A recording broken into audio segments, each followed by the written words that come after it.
안녕하세요, 민남입니다. 오늘은 제가 그림을 잘 보는 방법에 대해서 설명을 드리도록 하겠습니다. 적지 않은 분들께서 그림을 보실 때 착각해서 보는 경우가 있습니다.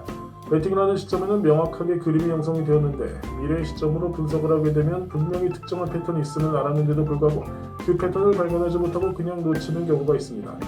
이런 실수는 보통 가베팅을 해오지 않던 분들에게 자주 일어나는 실수입니다. 수학 시험을 잘 보기 위해서는 수학 문제에서 답이 나오게 된 원리를 이해하는 것이 중요합니다. 원리를 알아야만 그 대답이 왜 나왔는지에 대한 이해와 자기 것으로 만들 수 있습니다. 그런데 답안지를 외워버리게 되면 어떨까요? 여러분들이 그림을 분석하실 실력이 늘지 않은 이유는 바로 이렇게 답을 외우려는 성향을 가지고 계시기 때문입니다. 그럼 본격적으로 그림을 설명드리도록 하겠습니다. 자, 여러분 이 구간에서 어떤 그림이 보이시나요? 그리고 이 그림을 보고 어떤 자기만의 전략을 세우실 수 있겠습니까?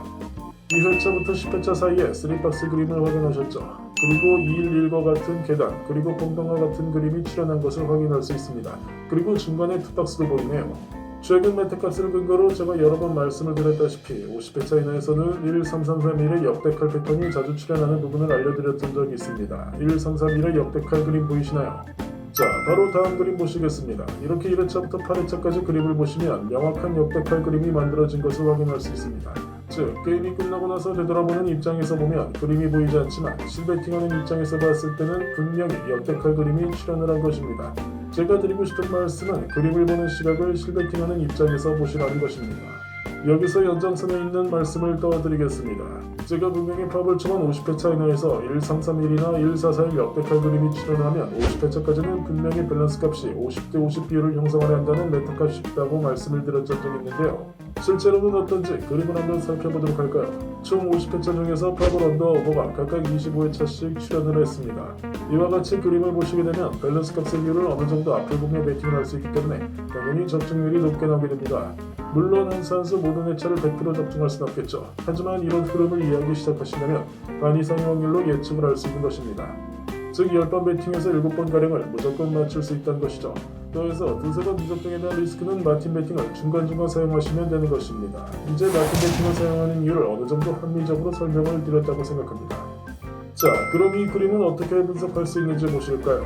많은 초보분들은 이 그림을 그냥 깨진 구간이라고 가볍게 보고 넘기는 경우가 많습니다. 하지만 절대로 그렇지 않습니다. 이 그림은 풍수회차를 3번 내어주면서 역대칼을 3번이나 만들어낸 그림이라는 것 모르셨죠? 그러면 위에서 말씀드린 1331이나 1441의 역대칼과 다른 우물의 형태의 역대칼인 것입니다. 이렇게 7회차, 15회차, 24회차의 풍수회차를 줬습니다. 하지만 이것은 그림을 분석하는 사람이 봤을 때 기준일 뿐입니다.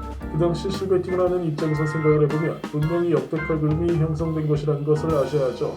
5번부터 14번까지 그림을 한번 볼까요? 왼쪽은 짝짝짝 홀짝, 오른쪽은 홀짝 홀홀홀. 분명히 역대칼이 형성된 것을 확인할 수 있습니다. 그림을 분석하는 입장에서 보면 15번 그림이 있기 때문에 깨진 그림처럼 보일 수 있지만 또다시 실베팅하는 입장에서 생각하면 이건 절대 깨진 그림이 아니라는 공통점이 있습니다. 앞에 바로 설명드린 그림은 역대칼이 연속해서 출현한 그림이 없다며 이번 그림 같은 경우에는 대칼과 역대칼이 연속으로 출현한 상황이네요. 54회차부터 69회차까지는 대칼, 65회차부터 80회차까지는 역대칼의 그림이 출현한 것을 확인할 수 있습니다. 다시 한번 결과적으로 볼 때와는 다르게 배팅할 때의 기준으로 본다면 깨진 그림이 아닌 것이죠. 여기서 대칼과 역대칼이 아주 어려우신 분들을 위해 다시 한번 설명을 해드리도록 하겠습니다. 대칼은 가운데를 중점으로 양쪽이 완전히 대칭을 이루는 그림을 말하는 것입니다. A구역을 보시면 짝 109, 110을 기준점으로 하여 321, 1, 2, 3 양쪽이 대칭을 이루고 있는 것을 확인할 수 있습니다. B구역은 역대칼 그림이죠. 그림을 접는다고 봤을 때 홀과 짝이 서로 일치하지 않으나 홀과 짝의 밸런스 값이 50대 50을 이루면 역대칼 그림이 되는 것입니다. 총 8번을 배팅해서 홀이 4번, 짝이 4번 밸런스 값이 일치하는 것을 확인하셨죠. 그렇다면 여러분은 역대칼의 특성을 이해하신 것입니다. 이제 그림을 어떻게 봐야 하는지 좀 감이 오시나요? 여러분들께 마지막으로 당부를 드리고 싶은 말이 있습니다. 절대 억지로 그저 해야 한다는 생각만으로 하지 마시기 바랍니다. 스스로 재미를 붙이고 자발적인 분석과 분석을 즐거워하는 마음가짐으로 봐야 그림이 보이는 것입니다. 가베팅도 마찬가지입니다. 평소에 재미를 붙여서 가베팅을 해보시는 분들이라면 그림이 자연스럽게 보이는데 무조건 수익을 내기 위해서 억지로 의무감으로 분석을 하다 보이는 것도 안 보이게 되며 모든 선택이 자연스럽지 않게 됩니다. 제가 우유를 퍼서 이렇게 마시는 것이라 알려드릴 수도 있지만 물을 마시는 건 여러분들이 즐거운 마음으로 물을 마셔야 체하지 않을 것입니다. 파벌도 마찬가지라고 생각합니다. 이제 원리를 아셨으니까 한번 마음을 비우고 자발적으로 즐거움을 찾아가며 분석해보세요. 여러분들의 수익이 앞으로 훨씬 달라질 거라고 생각합니다. 영상은 영상일 뿐입니다. 인터넷 강의 좋지만 궁금하거나 이해 안 되는 건 저한테 카톡으로 꼭 물어보고 배워가십시오. 그게 다른 사람보다 한 발자국 더 가는 길입니다. 이상 미남이었습니다.